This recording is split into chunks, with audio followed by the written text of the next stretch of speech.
work your off, do things that are hard and that you can be proud of, that your family can be like, hey, my mom or my dad did that. Front desk better be smiling and greeting every person that walks in, because you might be the first smile and happy greeting they've gotten all day. The way I was looking at it is like there's like Lifetime. The one that's right down the street from our gym has 8,000 person wait list. That's crazy. Welcome to this edition of the Balanced CEO podcast. I am lucky enough to have Alex Witt with me, founder of Battle Bars, owner of 104010, a gym here in the Chicago area. Personally, I love his protein bars. If you guys have not tried them, you need to get out there and get some Battle Bars. You can get them at CFT. We always have them in stock, but they are amazing. Let's kick into this thing, man. I really appreciate you having you. Yeah, man. Appreciate that. It's always good to be on with people who are just as excited to do this stuff as I am. Dude, it's a small world. I know we ran into you for the first time last year at Summit, I think was the first time. Yep. And one of my coaches was just raving about the macros on your protein bars and the taste and everything just like matched up, which if anybody knows anything about protein bars or just health foods in general, you usually get one or the other. You get the really good macros or you get the taste, but you can't have both. And you just found a way to like slip it in that little bit, that little crack in the opening and just crush it.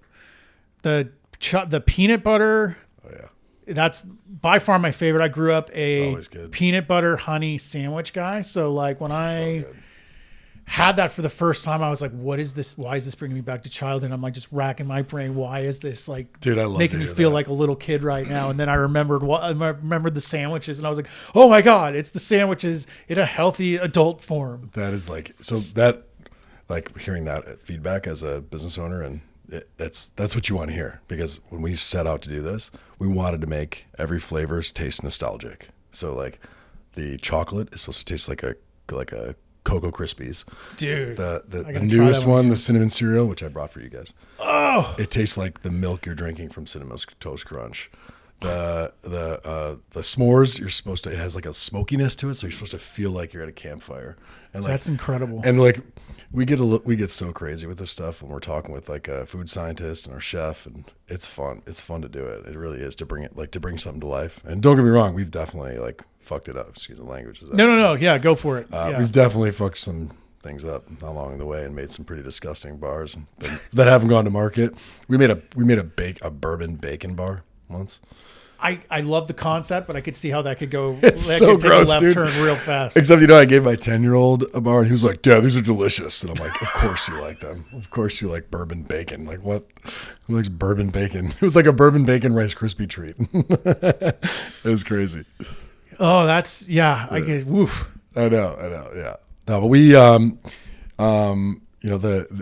to be able to like create something and like the mission is to like make people feel that nostalgia, like to be able to hear that feedback. That's great. So I appreciate that. Thank you. Yeah, that's awesome to know that was your goal. Cause like I did not know, full reference here. Cool. I didn't know before he said that. So that was not me plugging his bar. That was just honest truth. So awesome.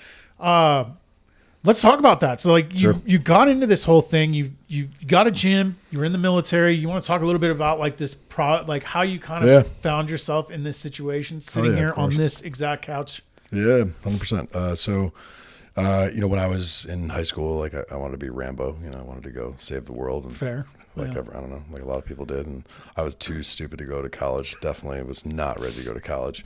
And then I got in the military and had a pretty great experience, spent some time in the Middle East, and then realized I don't think I want to do this anymore, because all I'm going to do is end up going back to Iraq or to Afghanistan or something like that. And I was like, I'm kind of done with this chapter of my life.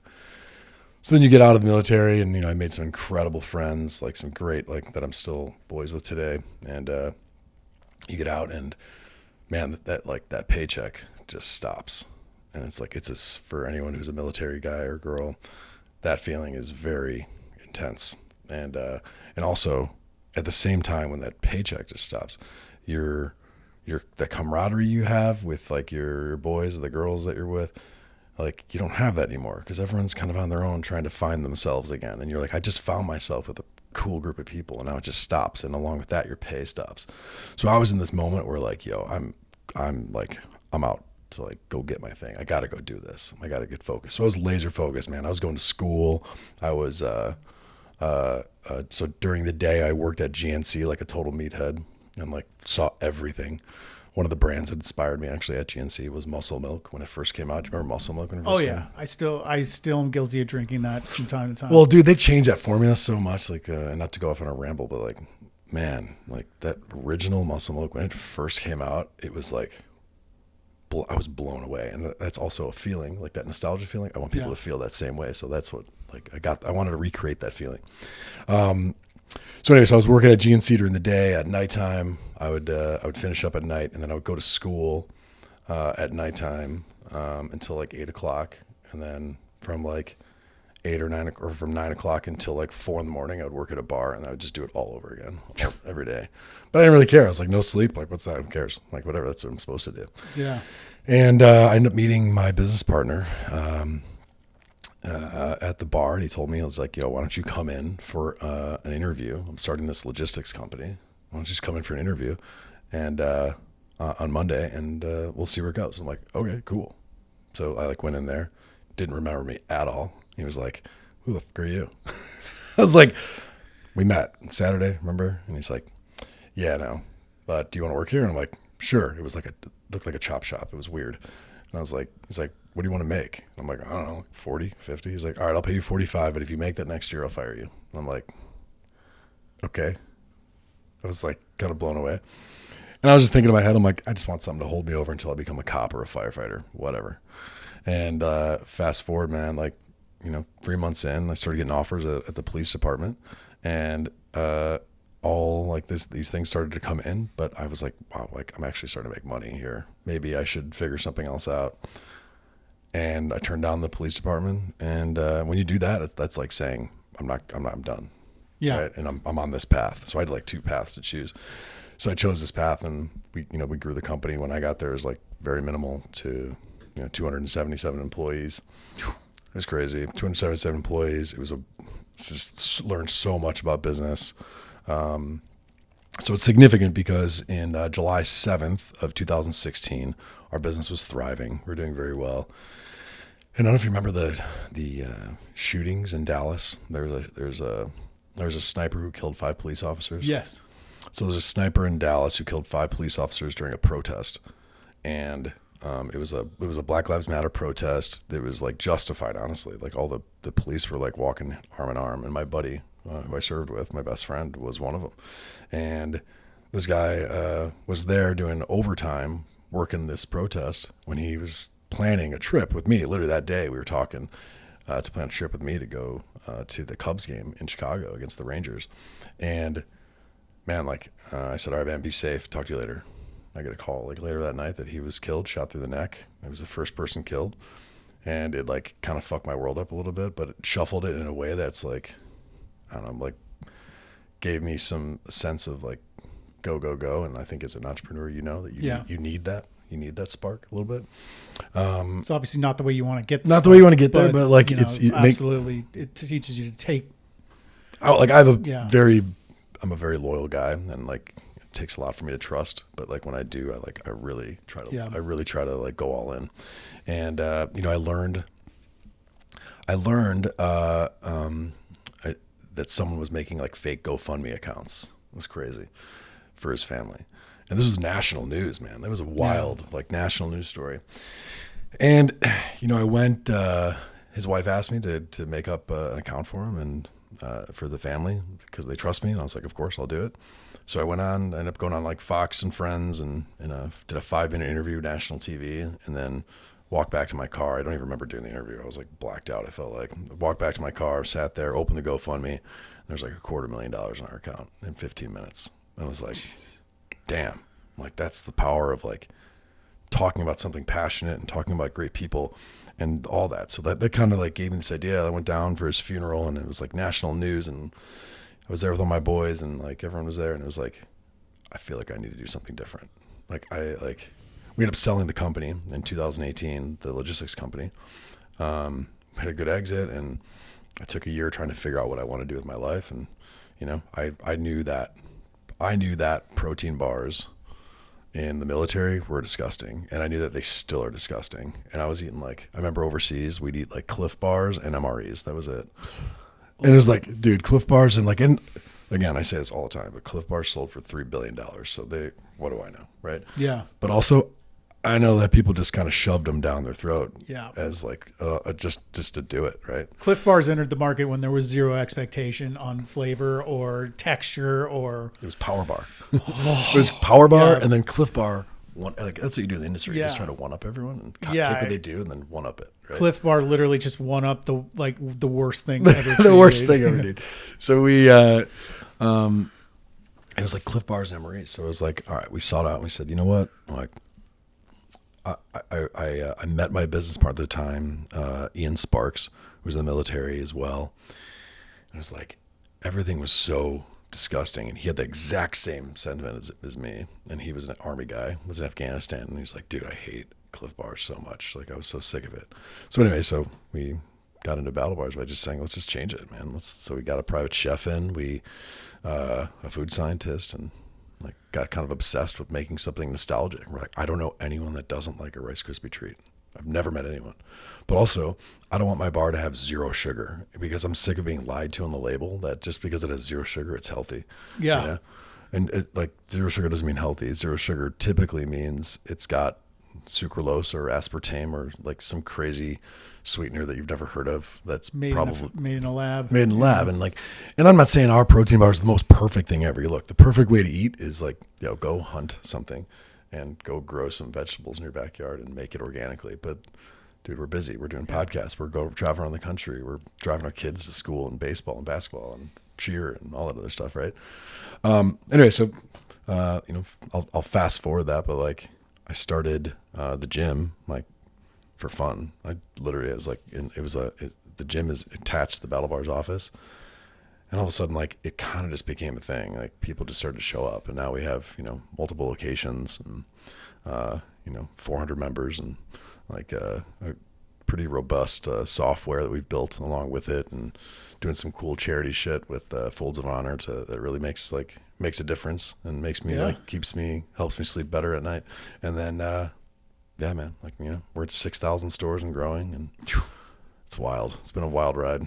So I have a question about this food scientist. So that's not something that most corporations talk about because I'm not sure how many they actually have that aren't there just to be like, it's okay, push it through. So what does a food scientist do? Like, what is the purpose? I mean, obviously aside from helping you with the blending and safety and whatnot. Yeah. Well, I mean, obviously like you want to be compliant and food compliant with the FDA and you want to know those things, but also like, I'm just a business owner who has balls to start a company, right? So I need like more validation outside of that. So our co-man that we own a piece of in Florida, who makes other products for other people, but ours is the number one product there.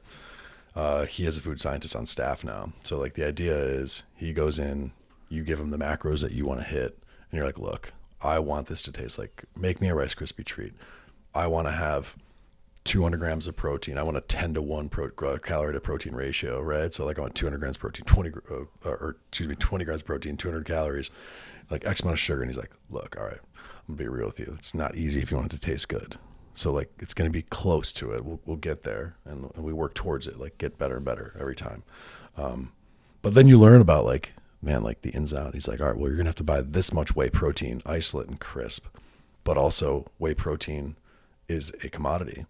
And whey protein, it's like gas when it was at its peak right now. So like whey protein is the most expensive it's ever been. And that's like a bunch of factors. But yeah, man, it's ridiculously expensive. So the food scientist, he kind of like brings you back to earth on some ideas that you want to have. And you're like, look, for me, I'm like, I don't want sucralose. Don't give me any fake sugars. Don't do it. He's like, is monk fruit okay? I'm like, yes. Like right now, we don't have monk fruit. We're working on monk fruit. But monk fruit comes from China, and that's its origin, right? And it's amazing. It's a great, very healthy sweetener. Yep. Very sweet, like very, very sweet. And you need only a fraction of it. But now there's tariffs, so you're like, well, R&D budget's going up fast. I know, dude. I know. So it's like it's never ending, man. It's like there's so many things. So if you have ADD as a business owner, which most do. Yeah, I've started to realize that the reason we do this podcast, we try to keep it under 30, 40 minutes is, 99% of the people that are watching this have ADD too. And like, they're gone after 30, 40 minutes. They're checked out. Like, Hell no. We're going to keep them here, baby. We're going to keep them here. Yeah, we'll try. But, yeah. They're probably listening to 4 other things and watching reels at the same time by that point. But yeah, I think that's interesting, like the whole idea of like a food scientist and doing it right, and like having someone that basically is like I don't want to say the bad news bearer, but essentially they're the one there reminding you. Yeah, that's a great idea. Here's how much it's going to cost. Does it still sound like a great idea? I don't know. Maybe we can change it a little bit. Yeah. Well, I mean, he essentially helps us truly formulate the actual bar, right? Right. You actually formulate and tell us what's like attainable. Can I do this? And like I would say most food scientists are like, you give me what you want to do and I'll do it. I'll figure it out. That's like that's how they get excited, right? Right. They don't want to live like most creative people don't want to live in a world where they're told exactly what to do. Like, no, man, I want to have the freedom to like build and create. Yeah. Right? And I want to fail. Yeah. I'm okay with failing. Yeah, for sure. And that's something I tell, like, you've met Alex a few times. She's my operations manager. She's my operator. So she's like, I'm in the clouds 90% of the time, and I only come down when I have 47 ideas, 46 of which are terrible. But it's her job to be like, awesome, pat on the back, great job. This one idea might work, but here's all the things that can go wrong. 100%. Does it still sound like a good idea? So it's like, you have to have that filter in place. Otherwise, we'd just be throwing shit against the wall and spending all the money on failed ideas that never really had legs to begin with. Dude, you gotta have a team, but that's like the whole point of the balanced CEO, right? It's like, if you don't have a team, you're not going to be balanced. If you don't have people you trust and can dive into and trust that they'll make good decisions and that it's okay to fail, as long as you learn from failure. Because then you have employees that, unfortunately, I've had where it's like you bring on and they fail and they keep failing at the same thing. You're like, dude. I think you finally have to kind of pull the ripcord, and I struggle to do that. That's actually one of my biggest weaknesses. Is like I will keep giving people tries.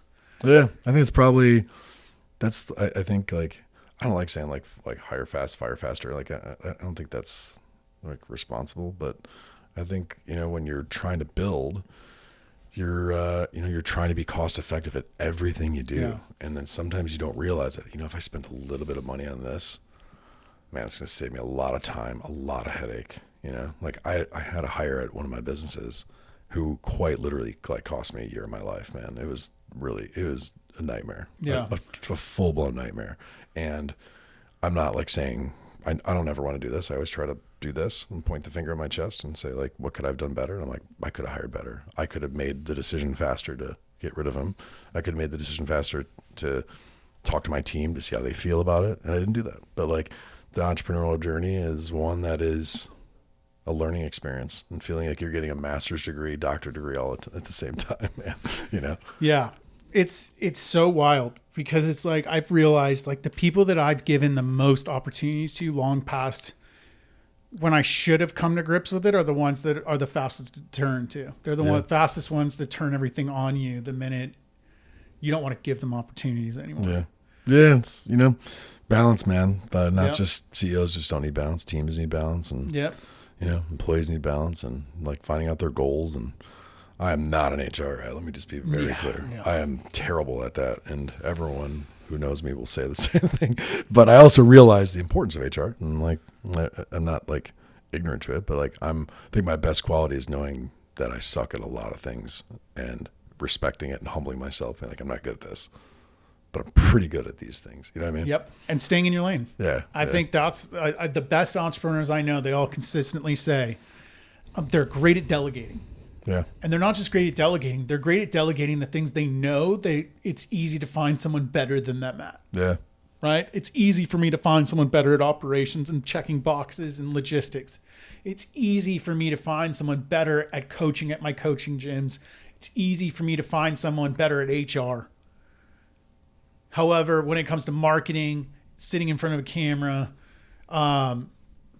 creative stuff, I'm generally going to keep that in-house, because it's stuff I know I can do better, and it's stuff that I can work on the companies. And you like doing it too, right? Yep. Because you got to love what you do. Exactly. You like doing it. So if you don't like when I have to do my financial meetings for Battle Bars, I want to jump off a building. I'm like, this is not me, dude. Like just tell me what lane I need to stay in and I'll stay in it. Like, Yeah. I like selling. I like talking because I'm passionate about what we do.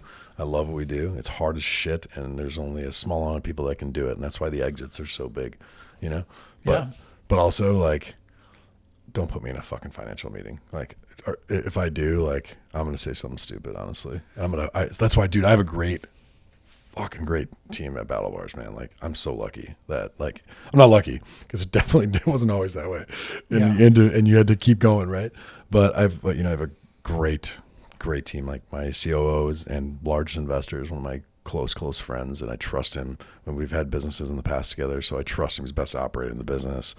My financial guy is essentially my like brother-in-law, and he's like this brilliant like financial guy, brilliant bookkeeper and CFO. And, we're cleaning up a lot of like old messes because we're never perfect, perfectly imperfect, I think is the phrase, right? Yeah. I think for all of us, like we're going to let shit linger for a long time and just kick it under a rug until we have time to come back, or we bring in an expert that like can clean it up fast. You know? Yeah. You have to. And that's just the name of the game. You just hope you do it before any of the big boys come and find out and slap your hand with one of those financial impunities. So I know all about it, man. Yeah, I'm trying not to say too much. I don't want to attract any attention over here. Leave it at that. We're broke. Yeah. Right? Leave us alone. Yeah, man, it's crazy because like, you talk about that and it's like you run through a lot of people, but when you find the right ones, man, if you're already in the process or in that space of treating people right, they're going to stick around and for a long time, and they're going to give it everything. Yeah. I think, what I found is like, for 10-40-10 for our gyms, I have a GM who's not perfect, right? Yeah. But he's makes mistakes. I mean, fuck, even this morning he made a mistake and I walked in, I'm like, God damn, dude, like this is so basic. Like this is shit that like someone at the front desk like shouldn't miss, and everyone missed it. Like, how is that possible? And man, but like he's loyal as hell. He will work till he's dead. And he's 25 years old. Like, you just don't find people like that. It's especially nowadays, dude. Yeah. So you find that for me, like I gave him a little skin in the game in the business and let him know that there's upside. Like as we grow, like you're gonna grow, because it's more fun to cross that finish line and have a big party with each other and celebrate with each other as opposed to just chilling there by yourself. People to share in the success. It's so crazy when you can do that. And you have people that appreciate why you're celebrating, and not just like, look at this asshole over here celebrating his victory. It's like, no, it's ours. Yeah. I mean, dude, like I've been licking my wounds for 7 years of doing this, like there's like bumps, bruises along the way, and thinking I'm going to fail, raising money, having investors, and, like just trying to learn from the right people to do it better and better each time. But like, I don't know, somehow we're still around and growing, and it's like, it's wild. It's a freaking wild ride. Well, you're doing a lot of the right things. You're Thanks, providing something people want. I think so. The nostalgia part, man, now that you said that, it makes total sense. Talk to me though, like you're a parent, right? Running all these companies. How are you kind of keeping all that together? Like, how do you prioritize your own fitness and health, being a present parent, and then being a CEO? Man, I take a crazy amount of pride in being a dad. Like, I don't want to miss sports. I get emotional just talking about my kids, and like I talk about them all the time. But like, I just love my kids so fucking much. It's like, you want them to do well. You want them to be humble. You want them to have success and find out like, you want them to work through problems. I mean, just an example, like my daughter, was having a beef with one of her friends, and she's 13. So like, I'm not going to be the first one, but, she had a beef with one of her friends, and it sucked because like we knew the family, and like no one could really talk about it really. Yeah. And then like 4 or 5 months later, like my daughter comes home and she's like, Dad, guess what? So-and-so and I are talking again. I was like, that's amazing.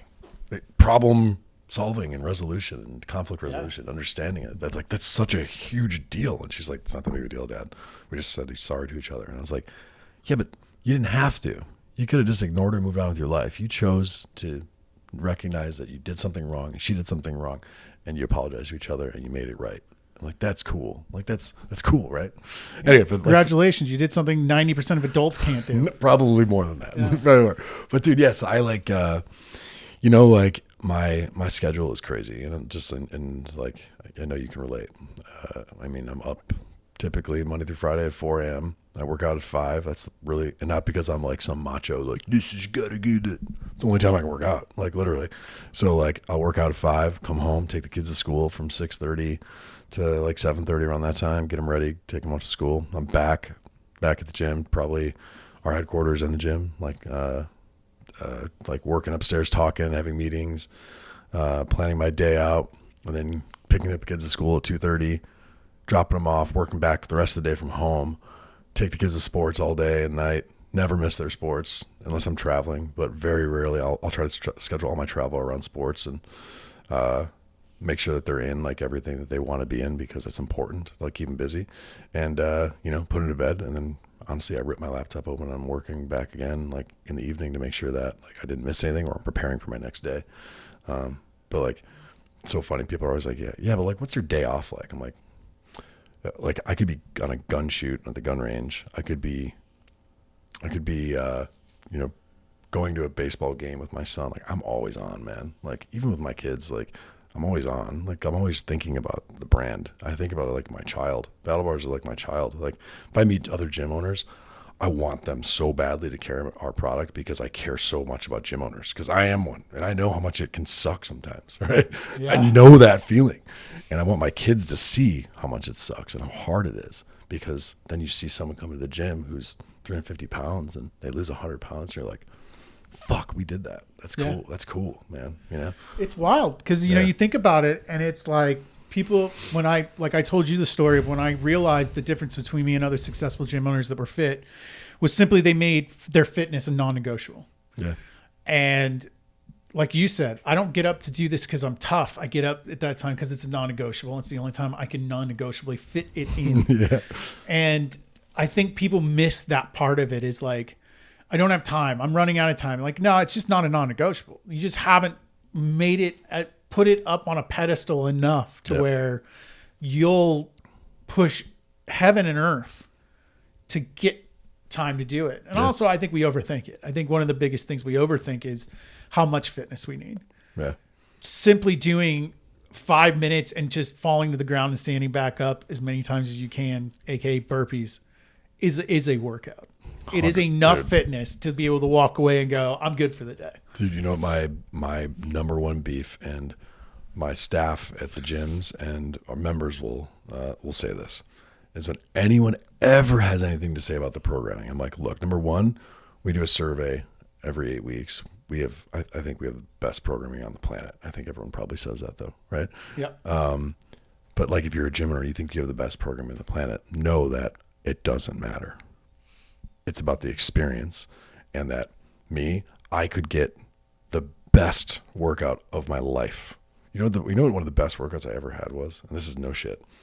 I was in Orlando. I was at the PGA Tour show, trade show, and we wanted to go. We're trying to find a gym. We were running a little bit late. We're trying to find a gym. And we're like, man, I have to get a workout in now. You know, we did like 100. We did like kind of like a mini Murph, like in the living room of our Airbnb. Dude. And I was I like, love that. And I was like walking around the show like, oh my God. Like it was one of the hardest workouts I've ever done in my life. But like, it's about the effort you put in. You could get the best workout of your life in a hotel gym. It's about mindset. And I think us as business owners, as gym owners, as coaches, what we preach to our coaches has got to be, it's the experience and how they feel when they leave there. And if someone says that, oh, well, I didn't like that you did this because it didn't complement this muscle group this day. And it's like, okay, look, a professional, yeah, I could see that. I could see why you'd say that, and we'll make that adjustment or something. But look, 98% of these people, like, they have busy lives. They want to come in and just like, they want you to give them the best experience. And that's why there's the CrossFit gyms of the world, like that say like the best hour of their day, who we're partners with. I don't know if you're familiar with them. Like they say that stuff, or in Two Brain, right? They all say that, like, but that 1 hour has got to be special to them.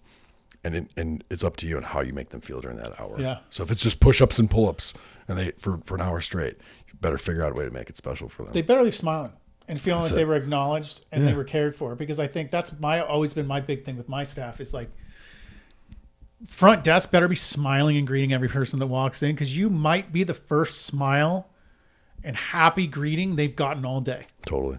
They're getting shit on all day. They're stopping at the gas station. And those people don't give a fuck. Yeah. They're going to pick up food. Those people don't give a fuck. Yeah. The people at work probably don't give a fuck. Yeah. So if you're the first person all day that didn't argue, and gave a fuck and smiled and showed excitement to see them, you might have just changed their whole day. Yeah. And it's so important. It doesn't matter if they go into class and have the worst workout of their life. You already changed the trajectory of their whole day. Yeah, that's it. I think, and I'll double down on that, is I think that's up to us as business owners also. What I've learned is leading by giving them a place where they feel like they're ready to smile at the front desk. And the coaches, if you give the coaches an environment where they feel like I'm ready to smile and I'm ready to do this, man, I feel like when I go places, I no longer care about was the food the best, or was did I get the seats I want, or I don't give a shit about any of that. Obviously it matters. Yeah. If the food sucks, I'm not going back. But if the experience was great, I might go back a second time, just because I want to make sure I give them the benefit of the doubt that wasn't an off night. But if the experience sucks, I'm never going back. You're dead on. I went to this restaurant in Barrington, and I ordered these oysters. I love oysters, man. I don't know if you're an oyster fan. My wife is a oyster fanatic. Dude, I love oysters. So I'm there with my girlfriend, and we order these oysters, and she loves them, and they're talking it up. And I've been hearing about this restaurant for a while, and we get to the last oyster, and she makes this face dude, she eats a bad oyster, right? And she's telling me that it's not. She doesn't know that it's bad. She's like, it's horse. I'm like, horse? It's a horse? You're eating a horse? And she's like, it tastes like horse manure. She's like, smell it. So I grab this oyster, dude, smell it. It smells like horse shit. It was crazy. All right, so check this out. The waitress comes over, and I'm like, look, I'm not that guy. I'm pretty simple, but this is disgusting.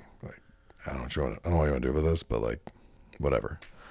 The point is not that the oysters sucked. It's the point of what the waitress did after that. I mean, I didn't care about free food. I mean, definitely I'm not going to pay for the oysters, but I didn't care about that, man. I probably would have paid for, I didn't care, man. If I got a good experience, she came back with insane amount of enthusiasm. She's like, listen, I got your back.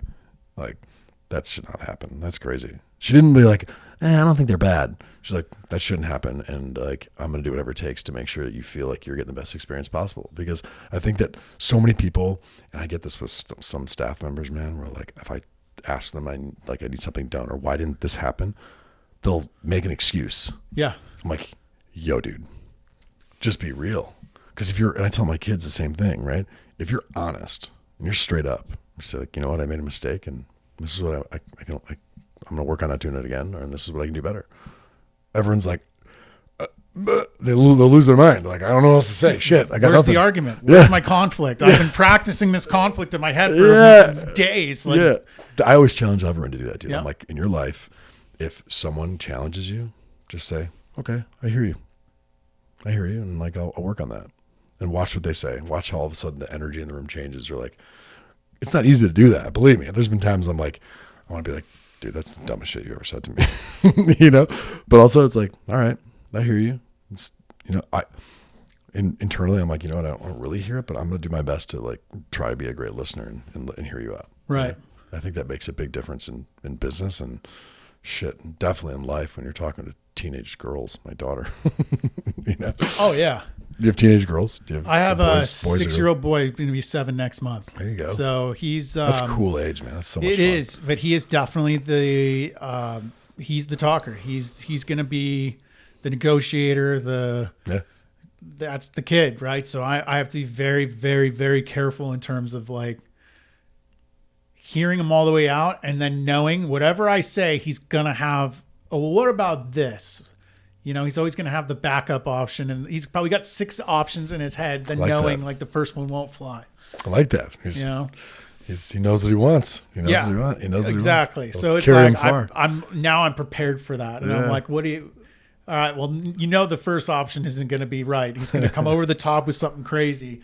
knowing second option will be a little better and a little better and a little better. Ultimately, somewhere in the middle is what he really wants. Yeah, I love that. That's great. I mean, that's like my daughter, right? She's strong-willed as hell. Oh God, yeah. And good Lord, it's driving me insane. So I always joke. I'm like, she's either going to be like the most insanely successful entrepreneur who's ever existed, or she's going to lead a terrorist organization. I'm not really sure which one.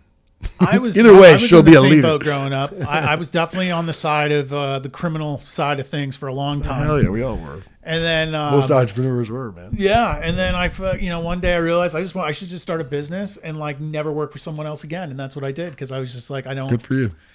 I got a master's and all that beforehand because I'm the type of guy that when someone says you'll never make it because of school, I was like, cool, I'll go get more education than you. Yeah. For no other reason than you can never tell me you can never hold education over my head. Yeah. Proceeded to graduate and buy a business and never use any of it. But again, it was the principle. Yo, side note, dude, the gym looks so cool, man. Like I got to get out there. Like I try to go to all the gyms. We have right now. I think we have about 800 gyms that we have wholesale. Yeah, we're in Lifetime athletic clubs, which Lifetime is like. That's the pinnacle, man. Dude, those guys are gangster. And you know what, man. Quick story. We about a year and a half ago, we got this deal with 7-Eleven. We were going to go national, 15,000 stores. No joke. And it was life-changing, right? Yeah. And it's a logistical nightmare. But, the day, well, yeah, so the day of our production, after we put down 6-figure deposit, the enrobing line broke down on the production machine. So what is that? So like when you put the bars through this machine, this line, right, this production line, it drips all the chocolate and the vanilla on it. And so it's like the coating. Correct. Got it. Okay. It drips the coating. It broke. And they're like, yeah, it's the part will be in like 2 weeks. I'm like, okay, I'll hold it off for 2 weeks. They were some like your bullshit radar like kind of goes off. Yeah. Yeah. They wouldn't email me. They would only call me on the phone. And it was like, this like just awful. They're not putting anything in writing. They're just an awful company. It was like this. It was this company called. I'll call them. I don't care. It's called Smart for Life in Florida, and they make like Weight Watchers style bars, I think, and they're also a co-man, but like straight up like thieves. It's great. I've never actually experienced like true like theft like that in my life. It was crazy. And anyway, so. I sat there thinking I had investors, man. Like people entrusted me with like a good amount of their money, and I'm like, we're not making a bar. We haven't made a bar in 4 months. We went almost 5 months without making a product in a business that only makes money when you sell a product. Fuck. So I put up my 401k, like empty my 401k, kids college fund, and like I put everything I have into it. And I'm like, if I say that I'm going to do something, like, dude, I will die before Battle Bars fails. I will die before Battle Bars doesn't sell for $100+ million, maybe more. You're a man after my own heart. I've done that with the gyms a couple times. Yeah, like people don't even know because I don't need credit. I don't need public praise for it. I don't give a shit. I don't want it. I'd prefer it doesn't. Maybe 1 or 2 people internally that are going to see these transactions and like they are aware of the inner workings of what's going on. Know that the money's coming from somewhere that's not our company. Yeah. To keep it going. Yeah. But like. People don't know, and I'm not going to go out there and ask, and I'm not going to go out there and publicize it because it doesn't matter. The fact of the matter is it's my job to keep this thing moving. It's my job to keep these people's jobs safe. It's my job to ensure that the promises I made are fulfilled. That's it. And I respect the fuck out of that because I don't think many people truly understand how often as business owners we take those responsibilities on, and how many don't and make it seem like we're all shitbags too. I mean, dude, when I got into Battle Bars, I could have stayed at my old company. We sold and we did really well. I mean, I could have probably been retired by now if I stayed at the old company. I could have stayed on, probably made $500,000 a year, working 4 months out of the year. But I know that I'd miss Thanksgiving, Christmas with my kids. I knew how busy I'd be. I didn't want to do it anymore. I was like, no, I'm not going to do that. Like, I'm not going to be like, I felt like I was like a slave almost. Like, and it's not about money. I didn't care about that. So like, everyone's always like, dude, must be nice. And if I ever fucking hear someone tell me it must be nice, I'm like, all right, bro. But like, I don't get mad about it as much anymore because I'm like, they're just ignorant, man. They just don't know, you know? Yeah. And that's why the 1%, that's why at the end of the day, that's why, you know, we work our ass off, and like we can go get those things. We can go get those Rolexes that remind us of who we are. We can go give our kids the best educations because like we earned it. We earned the right to go do that. And I think, you know, to the battle bars, back to the point is that like I had to go, man, I put everything on my Amex. I emptied everything. I dumped it into the company. I gave us our own line of credit. By the way, not to mention at the time I was going through a divorce. And like a divorce is the most miserable experience in the history of mankind. And I don't wish it upon anyone. And it was some of the darkest shit I've ever been through in my life. But I was also running multiple businesses while trying to keep my family in order, you know, and my personal life. So like, but you know, it doesn't care about that. Business doesn't care about that. They don't care about your divorce. They don't care about what's happening. It's got to keep going. And what's cool about the business age that we live in now, dude, is that like we can give people an insight and a window into that with what you do and what you create, the platform that you give, right? Yeah. And that's the goal. I want people to understand that this is not all rainbow and sunshine and all of that. And, you know, honestly, my number one goal is for people to find avatars like yourself. Like there might be other guys that are getting out of the military and not sure what to do. And they want to see that there's proof that they can make something of themselves that doesn't require them to go work some dead end job or become a police officer. Maybe that's not what they want, but that's just the expectation. Yeah. You know, so for me, it's like, this is so important to get out there, not for financial reasons or anything. It's important to get out there because I know someone is going to see this and it's going to change the trajectory of their life. It's going to deflect them in the right direction. Dude, if one person, it's like, just like the gym, right? Like, right. You change one person's lives and like, I don't know. I think one person's life, I mean, that's what we're here for, is to make people's lives better. You know, I don't know like how religious I am as much as to others, but I definitely believe in a higher power, and I definitely believe that like something's up that I don't understand. You know, and like I went to Catholic school. I did all that, and you know, I went to a Catholic school. It's like a private school, but then I found out that my parents were on tuition assistance and couldn't pay growing up. It's crazy.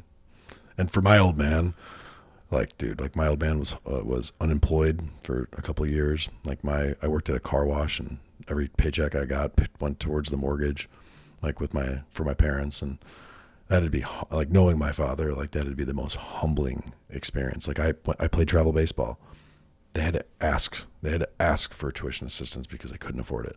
And now my dad is like a fucking gangster, man. He's a boss. He runs like the most successful music theaters in Milwaukee. He just didn't find it until he was in his 40s, you know? Yeah, some of us are late bloomers. I'm in that boat, 41 years old, just really starting to hatch now. But dude, it's like, man, fucking plenty of time. Let's go. Dude, my dad was quite literally broke. Like we had nothing. I lived growing up in a 2-bedroom with one of the bedrooms. My parents slept on a futon, and my brother and sister and I slept in the same small room with like people all within 4 years of each other. Doesn't always end well, you know? Yeah, but I thought that was normal. And I remember like going to my buddy's house one time.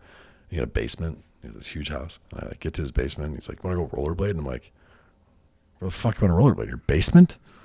Like, what the fuck is that? And then like we get upstairs, like, "Let's go to the pool. It's so hot down here." I'm like, "You have a pool at your house, or is it like at the community center?" He's like, "No, my backyard." And I was like, "Fuck." And he's like, "Want to go jump on the trampoline?" I'm like, "What the yeah, Disney World, dude?" And then opening up level after level after level. I was like, dude, where am I right now? But then like, you're like, you go from that, and like, you know, my dad somehow always like found a way. My mom like found a way, right? You figure it the fuck out. And that's like what I was telling you, right? You figure it the fuck out. And that's like our company motto at Battle Bars, is figure it the fuck out. That's it. And like my dad, when he was 20 or 42 years old, he got his first big break running a music theater in Milwaukee. The first year they said he was a massive failure. Like they said it was the biggest waste of money. That Michael Cudahy who's like the proprietor of this music theater called the Pabst Theater in Milwaukee. It's the Milwaukee like journal like wrote a piece about what a failure it was, and how they need to turn it into just like a landmark. And now he's got like 8 theaters, like, 8 theaters. I saw Dave Chappelle at his place, Oh, that's awesome. which was the funniest show I've ever seen him out. Right before COVID, the day before COVID, by the way. Oh, wow. The day before COVID hit, it was the last show that was like probably ever in America. It was pretty epic. Dave Chappelle, Eddie Vedder from Pearl Jam, dude, like some of the best comedians, best concerts I've ever seen. Mumford and Sons. I saw some cool stuff. At like a guy who didn't like find success until he was in his 40s, and now like he'll retire a millionaire without a doubt. If he ever fucking retires, because he's a psycho. But like, Yeah, I think there's something in a lot of us that like I'll have to have something going till I die, even if it's just a couple hours. I'm just tweaking with like a company that it runs itself. Like I got to have some sort of purpose. are you a believer in like manifesting? Like you're I do believe there's a certain amount of that. Like you have to think it, dream it, and talk about it enough. I have to like. Sometimes it's to the point where I feel like I'm lying. It's weird. Like I will say to. Like I'll say to like everyone, like I'll say to every podcast I'm on, I'm like, I'm going to sell battle bars for 100 million or more. I don't care. It's not about the money. It's like I want to be able to retire, and I want to be able to watch my kids I want to be a professional little league coach. You know, Yeah. I want to have. I'd have more kids, man, with my girl now. Like I love it, dude. I love kids, and I want to be able to do that stuff.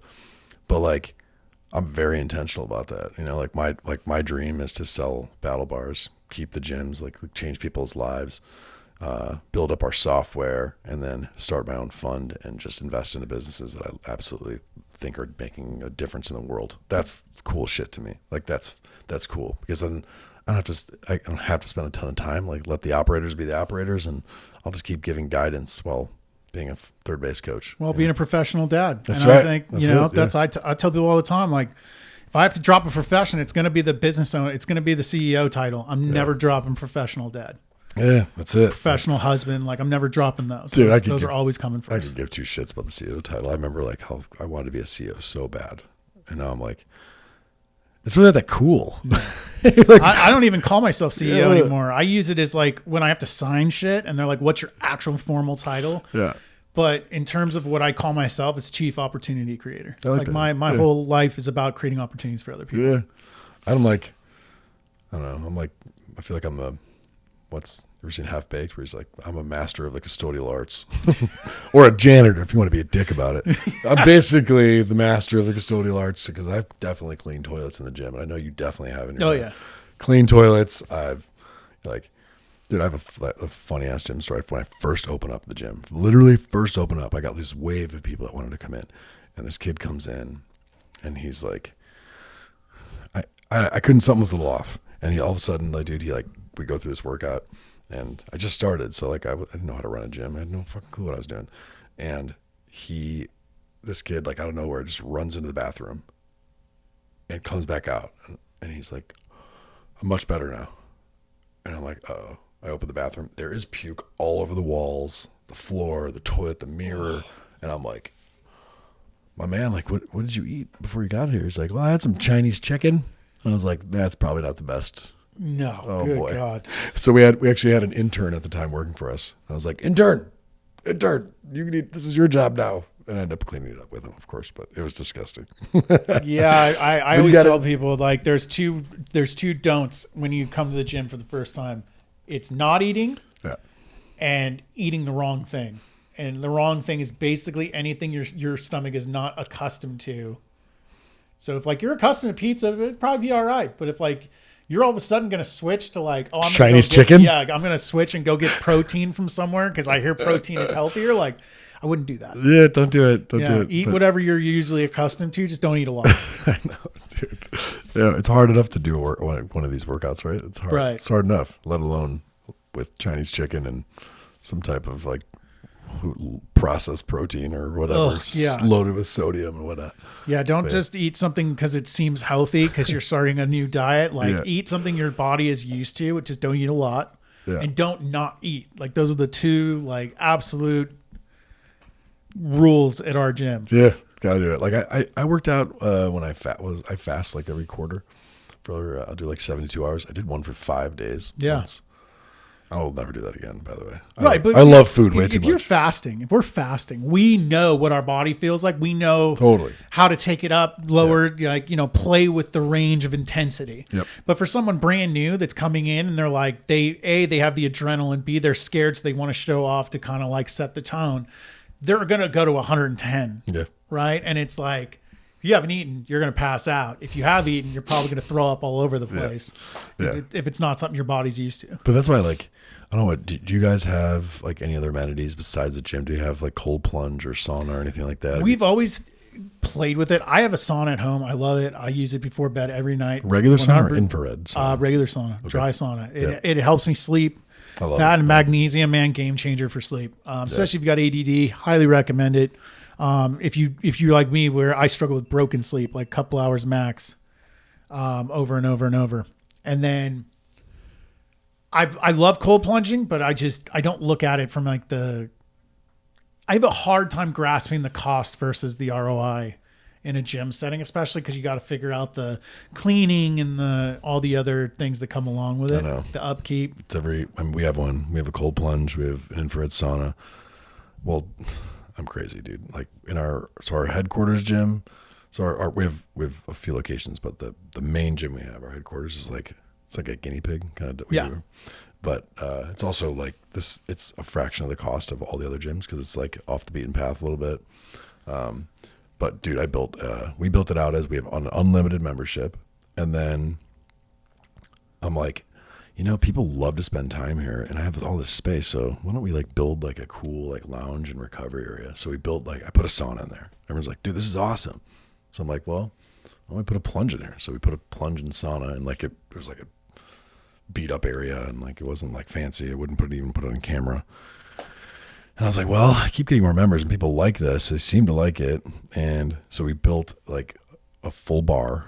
We built a full bar, a full a private locker room, a golf simulator. Dude, it's legit. But like, honestly, man, like the way I was looking at it is like there's like Lifetime Athletic Club is they can't. They're the one that's right down the street from our gym has an 8,000 person wait list. That's crazy. It's brand new. It just opened up. 8,000 people are on the wait list to go spend between $200 and $400 a month. Maybe That's more. insane. So I'm thinking in my head, and I'm like, we started getting these calls and being like, hey, do you guys have a locker room? Do you have a pool? Do you have a sauna? Do you have a cold plunge? Do you have like boots? Is there something there? And I'm like, wait a minute. Like, people want exclusivity, and Lifetime is freaking amazing, dude. It's like, it sets the bar, man. But like, there's plenty of food for everyone to eat. And I think that some people want exclusivity. And I think that I can't tell you how many people come to my gym and have a membership at Lifetime. I'm like, one, that's a crazy bill you're getting for your fitness, but hell yeah, invest into yourself, man. Right. Yep. But I think like finding like those extra amenities and making sure that people don't want to leave. Like the workout is great, but if you have the ability to give people reasons to stay there and reasons to be around there, Yeah. I mean, we're doing yoga there, like, because people ask for it. We're like, okay. You got my brain running now. Oh, so fuck. I'll have to look deeper into Alex, all I'm that. really sorry. Alex, let her know I'm really sorry. Yeah, no. I'm telling her it's all your fault. Dude, she's like, I just turned out 56 ideas, right? Yeah, I'm coming back. Fucking notebook full. Yeah, we're like, dude, we're Lifetime 2.0. Let's go. Yeah, we're going to build fencing around here so it's private. Like, oh, we're going. It's all in my head. It's coming out. I'm sorry for your bank account. But hey, it like to be fair, like it works, right? Like our average our lifetime value of our member. I mean, I think right now we're probably like it's like $2,800 per member. That's amazing. And then I think we have 20 length of engagements, like 25 months. That is so like very good. It's crazy, man, because like we don't do high pressure sales, man. Like we have a great email because I'm pretty good at email for the battle bars. So I just took what we do at battle bars and I just did it there. Repurpose, yeah. And I think that there's ways that we could be better in how we communicate to our members, and people just want to be communicated with. If they don't hear from you, it doesn't have to be like a direct communication, like hi. Like you have to check it with everyone. It's not sustainable. But if you have regular like Klaviyo or MailChimp or things like that can reach out to members and keep them engaged and reminding them what's happening, and they're going to stay engaged. They're going to do it. And like too many gyms, I think, like just try to be great, like fitness, great at fitness. Well, and they try to be great at getting new people. They don't really work hard on keeping and also nurturing the lead list they already have. Yeah. That's gold mine that they'd need to tap into. Dude, you guys already have a leg up and you sell battle bars. I imagine you sell something else too, other products, right? Like for me, I think what's been a game changer for us is what we do is I have like a big wholesale account with Fair. Are you familiar with Fair? No. Fair wholesale is like you can buy so many cool, unique products. And like we have I almost like run our retail as a separate business. And I have like a mission statement. I have ethos. And I'm like, everything here is either veteran owned or there's no fake sugars and it'll be as clean as possible. And it'll follow these. Fair, you say? Yeah, Fair, Faire. I was going to say, it sounds like they'd got an E at the end. Because I remember Europa back in the day. We used to have our Europa account. We would get stuff through them. Still have it, yeah. They're still around. And battle bars, you can get battle bars through Europa and Muscle Foods and things like that. But like, and you can get battle bars through Fair. But like, people buy battle bars direct from us. Like, I prefer that because it's like we give away 40% of our margin so that like you guys can make money. Everyone can make money, right? And Fair takes a lot of money from me as the brand owner, right? But like, the point is that like, I tell people that like everything I carry will be free from the harmful 7 ingredients, and I think that there's like hydrogenated oils and processed sugars and things like that. So they go to the shelf, and every month I have like a new thing and a new spotlight of something. So like we're like once you go through that, man, it's like people start to trust, and all of a sudden you start making more money every single month, and also. You're making more money while people are coming back because they know you carry a unique product that they can't get anywhere else. So, dude, that's amazing. I love that. I'm going to check out Fair. Alex, I'm bringing so much stuff back to you. Sorry, Alex. So many rabbit holes we're going to go down. It's going to be great. Alex, tell me if you had one thing you wanted to share, like some wisdom or advice to kind of close us out here. Is there anything specific you would want people to know or learn, or if you could, maybe something you could teach your old self? You could go back in time. You're getting deep on me, man. My job. I'm just going to give overall, not business, just in general. Yeah. Generalize it. I would say don't save your love for eulogies. That's what I like to say. I love that. Don't save your love and admiration for eulogies. I just lost my best friend last week, or about 2 weeks ago now. And he was my mentor in business. He started my old logistics company. He taught me everything I know, and we invested into multiple companies together. We had our ups and downs, but family vacations, and guy just like gets cancer and dies within 4 months. And 47 years old, 18, 16, 13, and 10. His name was Ryan Dobby, like an innovator in one of the most intense entrepreneurs I ever met in my life. And, I didn't like, he knew how much I cared about him, and I told him that, and we were very like open about like, hey man, I love you, dude. Like you've done so much for me, and I like to tell him that. But like when you get busy as an entrepreneur, sometimes like you don't like follow up, and they don't follow up back to me, and we get busy, and like there's always gonna be regrets, but like he like up and out of nowhere, just bam. The last like 2 days before he died, he sent me a picture of him eating a battle bar on a hospital bed, and I was like, damn. And I replied to him, and he's like, I'll come visit you. And by the time I got back, I was in Wisconsin at the time. By the time I got back, he died. And just like, anyway, my point is like, work your ass off. Like, do hard shit. Like, do things that are hard that you can be proud of, that your family can be like, hey, my mom or my dad did that. But also, the people that help you along the way and that you trust, like, tell them that. Tell them how much you care and how much they mean and how hard they work, because to your point, right? Like you want a small circle of people to say, yo, dude, I see you. Yeah. I see how hard you're working. I see what you're doing. That's important. And you need them to insulate you when someone does come trying to hurt you. I think about throwing in the towel every fucking day, man. Yeah. Every day at some point, I'm like, fuck, this is so fucking hard. But then I'm like, nah. Not a fucking chance. I'm too crazy. I appreciate that. I appreciate the realism too, and I'm condolences to you for your loss. Of course, and to the Dobby family, man. I battled kidney cancer last year, so I get it. So it just comes out of nowhere. Out of nowhere. You were battling that, you said? Yeah. Oh wow. How are you doing now? It's for 1 year clean. 1 year scan was clean. I was very lucky to catch it super early. I got this thing called Miller-Fisher syndrome, and they were scanning me all over trying to figure out why I had stopped being able to walk and like lost most function. It's a neurological disease. Just kind of took it all. And oh my God. ran roughshod on my teeth and all sorts of shit. But one of the things they incidentally found was a small tumor on my kidney.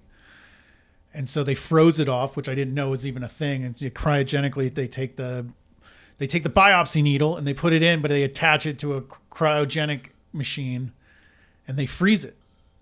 And it essentially just kills the tumor. The tumor just stays there. But like now they scan to see if it's alive. Damn. And so for a year now, it's showing really no activity. So good for you. Keep That's going, great. keep going and doing that. And do you have one operating kidney or both? Do you have both like still? No, they're both still fine. So I was lucky it was on the outside of my kidney. Okay.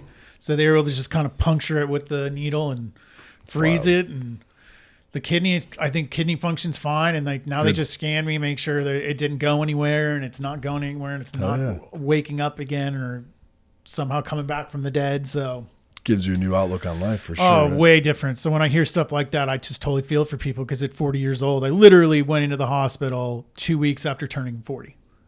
Like red carpet rolled out. Welcome to 40, asshole. Like, enjoy this one-way ticket to the 7 days in the hospital and like not knowing if you're ever going to walk again, and then find out you have cancer. And it's just, so I feel for people like this stuff just comes out of nowhere and you don't take it. You take it all for granted and think, yeah, I mean, that's just really unlucky. But reality is it's lurking around every corner and you just never know when your ticket's getting punched. Yeah, but you know what? Once you face death, and fortunately that's happened to me in my life, I think that the air breathes a little cooler. You know, everything tastes a little bit better. Life is just a little bit brighter. Colors and even a little the bit worst brighter. Moments are a little bit easier to handle because it's like, well, if I was dead, I wouldn't have to deal with this at all. Yeah. And everything's just a little easier to handle. Yeah. A little more appreciative. I have one kidney, by the way. No shit. One kidney, yeah. Although I just did this like Function Health. I don't know if you've ever heard of that, but I did Function Health, and it's like this like 111 or so biomarkers. But you can see what's going on, and it says that my creatinine levels are like crazy high. Like they're like, you're basically in mild kidney failure. I'm like, I went to this functional doctor. He's like, no, dude, you just work out way too much and you eat way too much protein. I was like, well, I own a protein bar company and a gym, so I'm kind of fucked, right? Like maybe I need to tone it down a little bit. So. I had the same problem when I went to get tested before my 6-month scan. They're like, your creatinine level is actually too high to scan you. And I was like, Jesus. Well, I eat basically a meat-based diet and I take creatine. They're like, cut the creatine, you'll be fine. So I just I'm like, either eat all the meat or take the creatine supplement. So it's like meat. Choose the meat. Yeah. So I chose the meat and I just cut creatine and it was like, oh, nope, you're normal. Well, because there's creatine in steak. And stuff, yeah. So I was eating enough protein and just whole foods in general that I didn't need the creatine supplement as badly as I thought. Yeah, so you don't need it. Yeah. So it's a great supplement. I'll tell you know who makes it. We sell the shit out of, have you tried Fit Aid? Do you guys have Fit Aid at your gym? Yeah. Have you tried their creatine, their powder? No. Oh my God. Like they make a Fuji apple, they make a watermelon, and then a like basic one. Like I'm all about like buying from brands who I like love and trust. Yeah. I know those guys really well.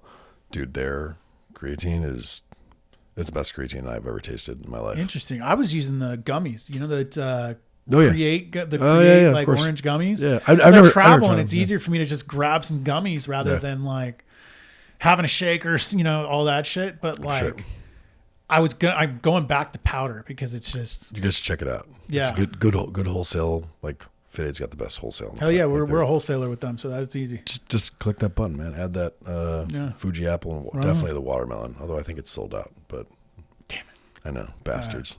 But they'll be here at the Two Branch show. Bro. Oh hell yeah! All right, I'll go talk to them about that. Go annoy Mike over there, Mike Murphy. Yeah, I want to respect your time, man. I really appreciate it. You know, I appreciate you getting out here and doing this and sharing your story. It's been really, honestly, totally insightful, and that's probably my favorite part of this. Is I always learn something too. I have something to take away. Yeah, same, man. Really appreciate it, and guys, if you want to check them out, Battle Bars, man, I highly recommend it. If you want to try one, come find me at the gym. I'll give you one to try. If you haven't tried it or are skeptical, I promise you there's a flavor in there that you will love. So as always, keep charging and keep digging in.